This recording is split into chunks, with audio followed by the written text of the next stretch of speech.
महान दुख में फंस गया, परिणाम में पता चलेगा, अभी उसे पता परिणाम में। इसलिए ज्ञान ब्रह्मबोध प्राप्त करना बहुत कठिन, क्योंकि बिना निष्काम हुए आप आगे नहीं बढ़ सकते। तो बहुत सरल उपाय है, चाहे जो हो, जहां हो, जैसे भी हो, आप सबसे श्रेष्ठ भगवान के प्रिय बन जाएंगे और आपको इसमें इस तरह की कोई विशेष कष्टमयी साधना भी नहीं करनी पड़े। श्रीमद् भागवत में कहते हैं, अहो बत स्वपचतो गरीयान यज्जिह्वाग्रे वर्तते नाम तुभ्यम। ध्यान दीजिए, ते पुस्तपस्ते जुहुः शश्नुरार्या ब्रह्मानुचुर नाम गृणन्ति ये ते। जिसके जिह्वा में राधा राधा राधा, श्री हरि राधा, राधा कृष्ण, राधा वल्लभ, राधे श्याम, या जो राम कृष्ण हरि शिव नाम जो तुम्हारे गुरुजी ने दिया हो, या जो तुम्हें प्रिय लगे, मन से जो नहीं कह रहे, यज्जिह्वाग्रे वर्तते नाम तुभ्यम। जिसकी जीव के अग्रभाग में ऐसा स्वभाव बन गया है, चल रहा नाम जप करे। बोले अहो वत स्वपच तो गरीयान, यद्यपि वो स्वपच है फिर भी गरीयान वो सबसे श्रेष्ठ है। श्री राम व्यास जी ने कहा कि वेदास जी की चरण धूलि के सामने करोड़ों ब्राह्मण नहीं, क्योंकि उनकी जिह्वा पे निरंतर हरि का नाम बिना। इसीलिए यहाँ ब्रजवासी सब ब्रह्मा से भी परम पवित्र और श्रेष्ठ माने गए। व्यास मिठाई विप्र की तामे लगे आग, वृंदावन की स्वपच की जूठन खाए मांग।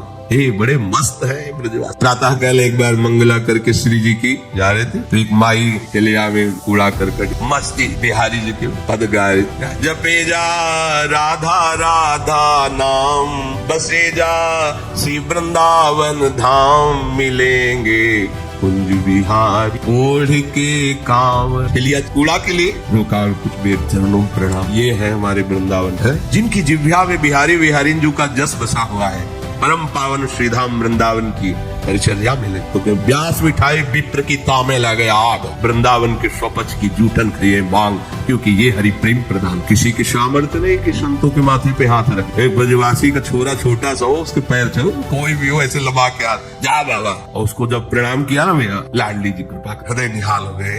ये आशीर्वाद कौन दे सकते? देखो बरसाले के गोसाई पे चरण छुओ, सीधे लाडली जी से हाथ करके बात करते हैं। लाडली जी आपको विश्वास नहीं, अगर विश्वास कर लो तो लाडली जी उनके कर कमल से सेवित है, वो जो कह रहे हैं वही लाडली जी करेंगी। बोरी सरकार है, पर हमें मनिलता मन की होने के कारण इन सब भाव पर विश्वास नहीं रहता। कह रहे कोई भी तपस्वी उसकी समानता नहीं कर सकता। जिसकी जिह्वा के अग्रभाग पर है, उसने सारी तपस्याएं कर ली, सारे तीर्थ स्नान कर लिए, भागने की जरूरत नहीं। राधा राधा बोलो, सारे तीर्थ स्नानों का फल तुम्हें उसी क्षण मिल जाएगा। तुम्हारी जिह्वा के अग्रभाग पर श्री हरि का नाम, प्रियाजू का नाम। सारे वेदों का अध्ययन कर लिया, उसे कुछ अध्ययन करने की जरूरत नहीं है। जो बड़ी बड़ी तपस्याओं से, तीर्थयाटन से, वेदाध्ययन से, यज्ञ आदि से गति मिलना दुर्लभ है, वो तुम्हें नाम से प्राप्त। कौन हो, कहाँ हो, कैसे हो, कोई प्रश्न नहीं। जैसे हो, जिस परिस्थिति में, जिस विषय में फंसे हो, वहीं से तुम्हें नाम उठा के महात्मा बना देगा, तुम्हें धनवान बना देगा, यशस्वी बना देगा, तुम तेज से संपन्न हो जाओगे। नाम का तेज, भगवान नाम का तेज है, प्रताप है भगवान नाम का। एक बार नाम आप बसा के तो देखो हृदय में, जोर से आलाप लोगे नाम का, प्रकृति का परिवर्तन हो जाए।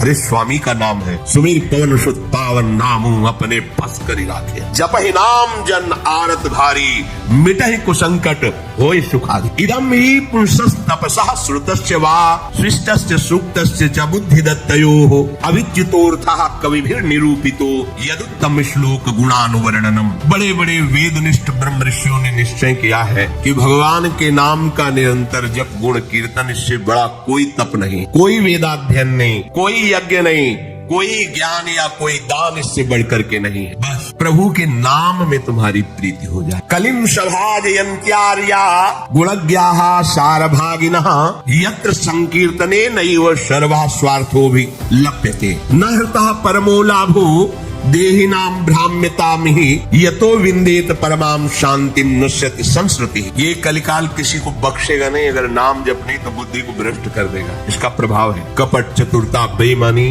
और पापाचरण में रति, इसका प्रभाव है। कली इन दोषों से संपन्न है। हर एक इसका महान गुण है। जिसकी जिह्वा पे प्रभु का नाम होगा, इसके कोई भी दोष उसका स्पर्श नहीं कर सकते। और कल स्वयं भयभीत हो जाता है। जिसकी जिह्वा पे नाम है, इसकी एक बड़ी प्रशंसा है। 10,000 वर्ष तपस्या करने पर जो फल मिलता है, 24 घंटे निरंतर नाम जप करने से मिल जाए। कलयुग की ये विशेष महिमा है। हम लोगों को भगवत प्राप्ति बड़ी सहज है। दाहिने पैर के अंगूठे के बल हाथ उठा के ऊपर, बोले कितने हो? 10,000। 10 सेकंड नहीं खड़े हो सकते। नहीं, दाहिने पैर के अंगूठे के बल हाथ उठा के 10 सेकंड नहीं खड़े हो सकते। और वो अवश्य भगवान की प्राप्ति की बात नहीं कही गई। वो अलग अलग कामनाओं की अलग अलग 24 घंटे नाम कीर्तन करने से वो फल प्राप्त हो जो उनको 10,000 वर्ष ऐसे करने से। कलयुग का बड़ा प्रताप। जो तुम स्वार्थ की पूर्ति चाहते हो या परमार्थ की पूर्ति चाहते हो या तुम रोग का नाश चाहते हो, तो एकमात्र उपाय है भगवान के नाम का निरंतर। निरंतर शब्द में बड़ी कठिनता है। महात्मा जन इसी का प्रयास करते हैं। अव्यावृत भजना, ये सिद्ध अवस्था है निरंतर भजन। आपसे निरंतर ना हो तो थोड़ी थोड़ी देर में स्मरण करने का अभ्यास बना लीजिए। एक बार सत्संग में अगर 5 मिनट में एक बार राधा बोल दो, हर 5 मिनट में एक बार राधा बोलना है। राधा 5 मिनट फुर्सत करो, चिंतन या कार्य जो कर, पर 6वां मिनट न लगने पावे फिर 5 राधा। एक दिन आप देखना निरंतर नाम चलने लगे। इससे विषयों के प्रति जो आसक्ति है वो एक बार तो बढ़ेगी। होम्योपैथिक दवा जैसे रोग एक बार उभरेगा, आपको लगे वो बढ़ती नहीं है, अंदर छुपी हुई निकलती। ध्यान से सुनोगे तो प्रश्न खत्म हो जाएंगे। अपने लोगों के प्रश्न रहते हैं, जब भजन में बैठते हैं तो बड़ा मन चंचल होता है, बड़ी गंदी बातें आती है, ये वो। हम भी कह रहे हैं, जब आप नाम जपना शुरू करोगे तो पहले आपको जलन होगी, आपके अंदर ये विकार दिखाई देंगे, पर ये आते नहीं है, ये जाते हैं। धीरे धीरे इनका शमन हो जाए। और जब कभी आपको ऐसा लगे कि अब नाम जपने में हमारा एकाग्र मन नहीं हो रहा, तो बहुत सुंदर उपाय, ताली बजाकर नाम कीर्तन। अपने को विजय प्राप्त करना है मन पर, और विषय भोगाभ्यास। और ये ऐसा नहीं कि नाचना गाना है सब, ऐसा नहीं, से भगवान की प्राप्ति हो जाए। जितने बड़े बड़े महान भक्त हुए सब नृत्य करते थे। मीरा जी रात रात भर नृत्य करती गिरधर के साथ। नरसिंह मेहता की करताल, 4 भक्त साथ है, करताल लेकर नाच गोविंद रीझ जाते। जहाँ कहीं 4 भक्त मिलकर कीर्तन करते होते हैं, नृत्य करते होते हैं, उन्हीं के बीच में गोविंद भी नाचते हैं। हमारी अभी दृष्टि मायाकृति, इसलिए हम देख नहीं पा रहे। प्रहलादस्तालधारी तरल गतितया चोद्धवा कांशधारी वीणाधारी सुरसिंह स्वर कुशलतया राग करता अर्जुनो भूत इंद्रो वादीन मृदंगम जय जय सुकराहा कीर्तने ते कुमारा यत्रागे भाववक्ता सरस रचनया व्यास पुत्रो बभूव। एक बार इन बड़े भक्तों का मिलन हुआ। श्री प्रहलाद जी, उद्धव जी, नारद जी, सनक सनंदन जी, सुखदेव जी आदि। अब इतने बड़े महापुरुष एकत्रित हुए, तो भगवान को बुलाया जाए प्रगट। बोले एक ही उपाय है, मधुभक्ता यत्र गायंती तत्तिष्ठाम नारदा। नारद जी ने कहा भगवान वहीं आ जाते। तो श्री प्रहलाद जी ने ताल देना पड़ा। ये भगवान को बहुत प्रिय है। अगर आपको कोई संगीत नहीं आता तो भगवान का प्रिय संगीत है ये। राधा राधा राधा राधा राधा। ना किसी की जरूरत है और ना किसी के सहयोग की। लेकिन भाई ढोलक हारमोनिया अगर नहीं बजा लेते, कोई राग ले, हम कह रहे कोई राग ले, राधा राधा राधा राधा ताल की, ये हमारा ताल बज रहा है। ये बहुत बहुत ही काम की बात है। आप मान लीजिए, आपको मन लगाने के लिए बहुत बढ़िया उपाय, और भगवत प्रसन्नता का बहुत बढ़िया उपाय। जहां आपका मन न लगे, शुरू आप देखना मन लग जाएगा। उद्धव जी ने मंजीरा उठाया। अब मंजीरा सब कोई न बजा पाए, तो ऐसे ही उसको राधा राधा राधा जय जय राधा वल्लभ श्री हरिवंश राधा वल्लभ से वो आ जाएगा बजाना। हम ये देख रहे हैं कि प्रभु समस्त कलाओं से युक्त है, और आप उनका गुणगान करो तो सीख जाएंगे। इतनी बड़ी बच्ची है, स्कूल ही नहीं गई, पूरी चतुरासी जी कंठस्थ सुधा निधि। आश्चर्य है, सुधा निधि के श्लोक बोलने में व्याकरण पढ़े हुए भी लड़खड़ा जाएंगे। ककहरा नहीं पढ़े, गई नहीं स्कूल। ये सर्वाश्चर्य में सकल विद्या विदित रहस्य श्री हरिवंश हित।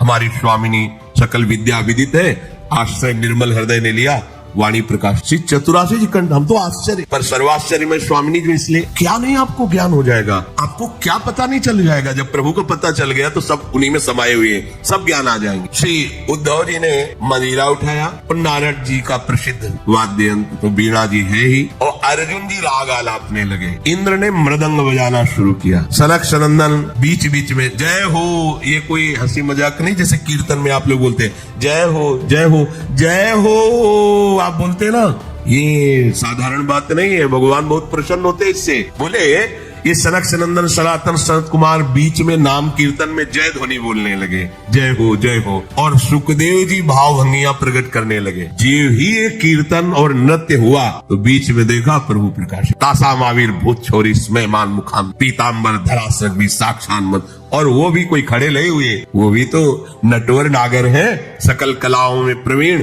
तो प्रभु नृत्य कर रहे हैं, भक्त जन आसपास मृदंग में। कैसा आनंद! ये जो आनंद आपको आता है, तो आनंद कौन है जानते हो? श्री कृष्ण सच्चिदानंद रूपाय। उनका रूप क्या है? आनंद। आपके हृदय में उमगल, सबके हृदय में भगवान आ रहे हैं। प्रभु बोले हमारा अनुभव नहीं हो रहा, मलिन यंत्र है, यही करते रहो। थोड़ा आनंद आया ना, अब पूरा आनंद आ जाएगा। और जिस दिन पूरा आनंद आया, उस दिन से फिर तुम्हें कोई घसीट नहीं पाएगा माया का जो आकर्षण है। भगवद आदि पुरुषस्य नारायणस्य नामोच्चारण मात्र निर्धूत कलिर्भवति। जो प्रभु श्री हरि का नाम उच्चारण मात्र करता रहता है, कोई भी कलयुग का दोष उसके अंदर। कलयुग बड़ा सूक्ष्म विषय है। देखो, गर्भ में ही जिनको भगवान का साक्षात्कार हो गया था, वो परीक्षित महाराज, देखा कि एक जो शूद्रवत आचरण करने वाला पैर से मार रहा, दंडों से मार रहा है, बीच बीच में लात। ये ध्यान रखो, किसी को भी पैर से क्षम्य श्री भगवान है, कभी ऐसा दंड विधान किसी के लिए हो जैसा, पर ऐसे सहज में किसी को अपने पैर न लगे। अपने लोगों का परमार्थ है ना, कोई अगर लेटा हुआ है तो उसे नांगने की जरूरत नहीं, घूम के भले चले जाओ, उससे प्रार्थना करो कि आप पैर हट। ये ऐसे किसी को नांगना, किसी के पैर मारना, ये सब गंदे आचरणों में आता है। भक्तों के द्वारा ऐसा नहीं होता। हमें तो आश्चर्य हुआ, पूज्य श्री चंद्रशेखर बाबा के एक जो अंग सेवी थे, उन्होंने बताया कि बाबा का श्री चरण एक बार हमारी पादुका को छू गए, तो बाबा पादुका को ऐसे हम कहा, अरे बाबा मर गए, ये क्या हमारी पादुका? बोले तुम थोड़ी हो, तुम तो हरि के शरणागत वैष्णव हो गए। अब वैष्णव की पादुका पूज्य होती है, उसमें पैर कैसे? बाबा के वो शिष्य हैं और बाबा उनकी पादुका को, ये है भाव, वैष्णव भाव, ये भगवत भाव। हम गुरु हैं, चेले का तो ऐसा नहीं पूज्य हो गया, वो भगवान का दास हो गया। हम तो पोस्टमैन हैं, हमें जो मिला वो इधर दे दिया, लेकिन वो वही है, उसको उसी भाव से देखे कि भगवान का निज जन, भगवान का भक्त है। लात से मार रहा था, डंडों से मार रहा था, रुक जा, हमारे राज्य में कोई हमारे ऐसे धर्मयुक्त पशुओं को दंड दे और मेरा भय न हो, ऐसा कौन पैदा हो गया? नजदीक गए तो जब देखा कलयुग ने कि ये तो प्रचंड काल रूप है, भगवत भक्ति से संपन्न था, तुरंत उसने आग उतारी चरणों, महाराज रक्षा कीजिए, और मुझे भगवान ने ही सेवा दी, अब मेरा समय आ गया, अब मैं राज्य करूंगा तेरा कलयुग। जी हाँ, देखो उसका परिचय कहाँ से हुआ? अधर्माचरण से। तो उनका जब तक मैं जीवित हूँ तब तक तेरा राज्य नहीं आने। हमारी प्रजा में अधर्माचरण फैल होगा, आपको कुछ न कुछ तो स्थान देना ही होगा कि आप ठीक मदिरालय और जो मदिरा सेवन, और जहाँ शरीर को बेचा जाता हो, भ्रष्ट आचरण किए जाते हो, जहाँ जुआ खेला जाता हो, ये द्वित कीड़ा, मद्यपान करना, व्यभिचार करना। व्यभिचार उसे ही कहते हैं जो धर्म से रहित काम संभोग होता है, जो अपनी एक पत्नी व्रत रहकर भगवान की भावना से संतानोत्पत्ति की क्रिया, उसे व्यभिचार नहीं कहते, वो दोष युक्त नहीं, गृहस्थ धर्म के अंतर्गत है। लेकिन जो अन्य ऐसी भावना, कलयुग को आदेश दिया कि आप रह सकते हो, जो मदिरा पीता है, जो भ्रष्टाचरण करता है, और जो मांस खाता है, और जो देख कीड़ा करता है, आप, क्योंकि वहां कोई ऐसा करता ही नहीं, यहाँ रह सकते। उनका महाराज आपने सब गंदे गंदे स्थान तो दे दिए, थोड़ा तो सांस लेने की जगह दो। उनका ठीक, अधर्म से कमाया हुआ स्वर्ग, उस पर वो खुश हो गए। हाँ ठीक है महाराज, आपकी आज्ञा के विरुद्ध बिल्कुल नहीं चलूंगा, चलेगा। जरासंध का जब वध हुआ था तो उसका मुकुट जो था विजय में, तो भीम ने ही तो भगवान की प्रेरणा, तो अब ये उन्हीं के तो वंश में है ना। धरते ही शिकार की वृत्ति जागृत हुई, जंगल में गए, शिकार तो मिला नहीं, प्यास से व्याकुल हो गए। एक महात्मा समाधि में बैठे हुए थे, उनके आश्रम में प्रवेश किया। महात्माओं के आश्रम में प्रवेश करने की मर्यादा होती, आग, अस्त्र शस्त्र, अपना पद का भाव ये बाहर ही रख, क्योंकि यहाँ सर्व लोक महेश्वर भगवान के चिंतन में लगे हुए हैं। और विश्वास रखिए, कभी अमंगल नहीं हो सकता। तुम्हारे अंग रक्षक तुम्हारी रक्षा नहीं कर सकते जैसा भगवान नाम रक्षा करता है। तो भगवान नाम का वहाँ सुरक्षा कवच होता है जहाँ भगवत प्रेमी महात्मा होते हैं। इसलिए बहुत जगह शास्त्रों में पाया गया है, जैसे कर्ण ऋषि के आश्रम में दुष्यंत जी तो अंग रक्षकों को बाहर ही छोड़कर अपना राजमुकुट और चरण पादुका उतार करके बड़ी दैन्यता से, ऐसे कई जगह महात्माओं के, पर आज ही भूल गए। ऐसे आश्रम में प्रवेश किए, घोड़े से उतरे, कोई है, प्यास लगी है, तो ये मर्यादा है कि यदि राजा पधारे तो खड़े होकर उसका स्वागत, क्योंकि हम राजा के राज्य में रहकर भजन करते हैं, वो राजा हमारे भगवान का स्वरूप है, उसका खड़े होकर स्वागत और अर्घ आदि दिया जाए, ऐसा पूर्व ऋषियों ने किया है। अब वो समाधिस्थ शमीक ऋषि उनका नजदीक गए, बड़े बड़े महात्माओं के दर्शन किए होंगे, तो क्या जानते नहीं कि समाधि अवस्था में है। समाधि अवस्था केवल शरीर दिखाई दे रहा है, बाहर से आप उसे मृत जैसा भी कह, अमृत स्थिति है, प्राण वायु ही संचलन नहीं हो रहा है, वृत्ति अंदर से, बाहर से सब क्रियाएं रुकी, समाधि की अलग अलग स्थितियां हो। तो आज इनको देखो कलयुग का प्रभाव, उनको ढोंग नजर आ रहा है राजा आया इसे क्या बात करना है, बस ये बात सोच करके तुम आंख मूंद के बैठ गए। बाहर निकले देखा एक मरा हुआ सर्प पड़ा हुआ था, उसे उठाया उनके गले में। ये कलयुग का दोष। एक महात्मा पर पाखंड का आरोप, जब कलयुग चढ़ जाएगा तो तुम्हें सब ऐसे नजर आएगा, सब पाखंड, सब भ्रष्ट है, अरे सब नाटक, कलयुग का स्वभाव। और उनका अपमान करने की चेष्टा, ये अपमान है। अच्छा उनको पता भी नहीं है कि कोई आया है, कोई ऐसी चेष्टा। चले गए। कुछ ब्रह्म ऋषि बालक कोई सेवा कार्य से आश्रम में प्रवेश किए तो देखा समीक ऋषि के गले में मरा हुआ सर्प। वहाँ बाहर वनवासियों से पूछा कौन आया था, बोले चक्रवर्ती सम्राट महाराज परीक्षित। दूसरा कोई नहीं गया, नहीं तो ऐसा अमंगल कार्य, इतना उनका अभद्र व्यवहार। एक ब्रह्म ऋषि से, छोटे छोटे बालक ही ऋषियों के थे, गए और श्रृंगी ऋषि तर्पण कर रहे थे सूर्य भगवान का, तो जाके कहा कि आपके पिता के गले में मरा हुआ सर्प महाराज चक्रवर्ती सम्राट परीक्षित ने डाल दिया है। ऐसा धर्म का शासन करने वाला राजा अब इतना धार्मिक हो गया कि संत महात्माओं की स्थिति को भी नहीं जानता और अपमान कर दिया। ये समझते हैं कि इनको कोई दंड नहीं दे सकता, तो ये भूल करते हैं। ये दंडधारी राजाओं से भी बढ़कर प्रचंड दंड देने का अधिकार ब्रह्म ऋषियों के बालकों को भी है। जल उठाया और कहा मैं सत्य को साक्षी करके इस राजा को शाप देता हूँ, 7 दिन के अंतर्गत भयंकर रूप धारण करके तक्षक डसे, उसकी 7वें दिन मृत्यु हो जाए। अब बधाए अपने पिता के गले में लिपट कर रोने लगे। बहुत हिलन डुलन रोने की आवाज, धीरे धीरे प्राणवायु संचलित, आंख खुला और कहा रो क्यों रहे हो? उन्होंने कहा सर्प डाल करके परीक्षित जैसा अपमान कोई बात है, और हमें चाहिए था कि हम उनका उठकर स्वागत करते, उनको जला भी पिलाते, गलती हमारी। देखो ब्रह्म। तो अन्य ऋषि बालकों ने कहा कि श्रृंगी ने तो शाप दे दिया, तुमने भयंकर ऐसा किस कार्य, उस शाप के योग्य क्या शाप दिया? बोले 7 दिन में तक अक्षर पाएगा डस। अब तो उनकी भी सामर्थ्य नहीं, पिता की भी की मिटास। ब्रह्म ऋषि के वचन ऐसे नहीं होते, तो ना ब्राह्मणत्व रह गया, ना तपस्या रह गई, न भजन रह गया है, न भाव रह गया है। दिन भर हम झूठ बोलते रहते तो हम कुछ भी बोले क्या लागू होगा। सत्य का चिंतन करता है, ब्रह्मचर्य से रहता है, सत्यवाणी बोलता है, वो आज भी बोल दे तो वैसे ही हो जाएगा जैसा बोल। एक बालक के वचन को ब्रह्म ऋषि भी नहीं मिटा। अपने शिष्यों को भेजा, जाओ निवेदन करो महाराज परीक्षित को। उधर हो गए, जीव ही मुकुट उतार के, ये क्या हो मेरे द्वारा, ये क्या, हाय हाय मच गया हृदय में। मैं किसी महात्मा के साथ ऐसा व्यवहार कैसे कर सकता हूँ? भगवान मुझे दंड दे, ये है धर्मात्मा का। भगवान मुझे दंड दे, बिल्कुल क्षमा न करे। इतने में ऋषि के शिष्य पहुंच जाते हैं और कहा महाराज आपको एक सूचना है, बड़ी अशुभ सूचना। आपके द्वारा जो कृत्य हुआ उसका दंड विधान श्रृंगी ऋषि ने कर दिया है।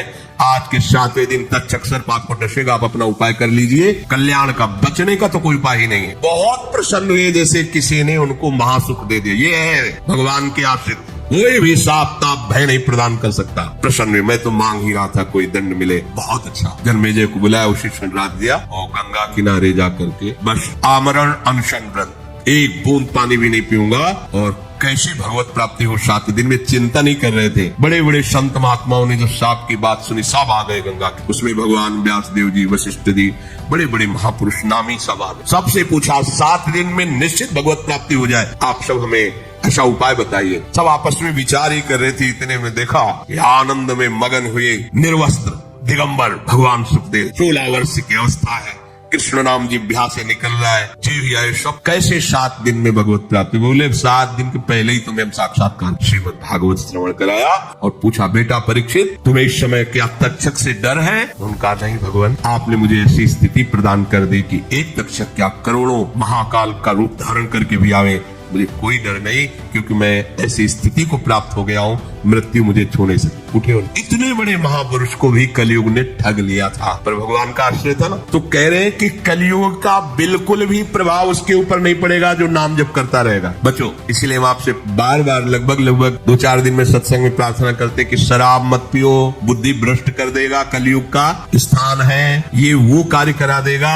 इसी जीवन में तुम जीने लायक नहीं रहोगे। पराई बहन बेटियों के साथ व्यभिचार की प्रवृत्ति बिल्कुल मन में मत रखो। कलयुग का स्थान तुम्हें नष्ट कर देगा, दुर्गति हो जाएगी। ये जुआ खेलना, मटका और शेयर बाजार आदि के जुआ, ये सब जुआ के अंतर्गत आते हैं। बचिए, घर बैठे इतने लगा देंगे, इतने आ जाएंगे, और जब उतने सब चले जाएंगे तब बेईमानी सुहाएगी, गंदे आचरण सुहाएंगे, चिंता में बैठ जाओगे, कोई भजन साधन नहीं बनेगा। मेहनत करो, धर्म से कमाओ, मांस मत खाइए, कलयुग का निवास स्थान है। मांस खाओगे बुद्धि भ्रष्ट हो जाएगी, कलयुग तुम्हारी बुद्धि भ्रष्ट कर देगा। किसी के धन की चोरी मत कीजिए, संपत्ति का किसी भी तरह से अगर चोरी से लाए तो परिवार को नष्ट करने वाली चेष्टा हो जाएगी।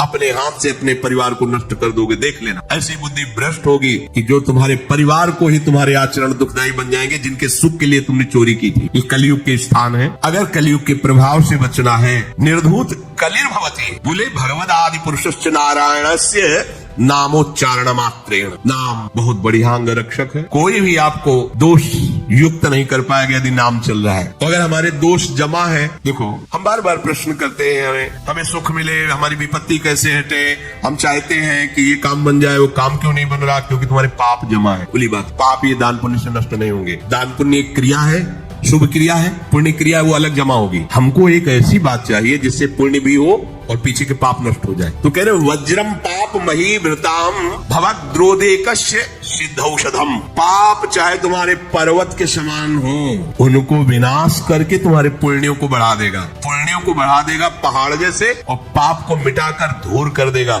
जैसे देवराज इंद्र जिस पर्वत पर प्रहार करे वज्र का, तो धूल बन के रह जाएगा, एक कण भी उसमें नहीं होगा। वज्र की ताकत है। तो बोले वज्रम पाप महीभृताम भवद्रोदेकस्य सिद्धौषधम मिथ्या ज्ञान निशा विशाल तमसिस्तिगमांशु बिंबोदयः। तुम्हारे पाप पर्वत को चूर चूर करने के लिए वज्र के समान है कृष्ण नाम। तुम्हारे पुण्यों को बढ़ाकर पहाड़ जैसा कर देगा और पाप को बिल्कुल धूल के समान उड़ा देगा। पहाड़ के समान पाप जमा हो, क्या करो? बस कृष्ण कृष्ण, राधा राधा बोलो। इस भवरोग की रामबाण औषधि क्या? बोले सिद्ध औषधम, कृष्ण कृष्ण बोलो। अपने गुरु प्रदत्त नाम को निरंतर जपो। अगर आपको यह वीडियो अच्छी लगी है तो वीडियो को लाइक करें, कमेंट करें और चैनल को सब्सक्राइब जरूर करें। और मैं आपको मिलता हूँ कल एक और नए वीडियो के साथ। राधे राधे।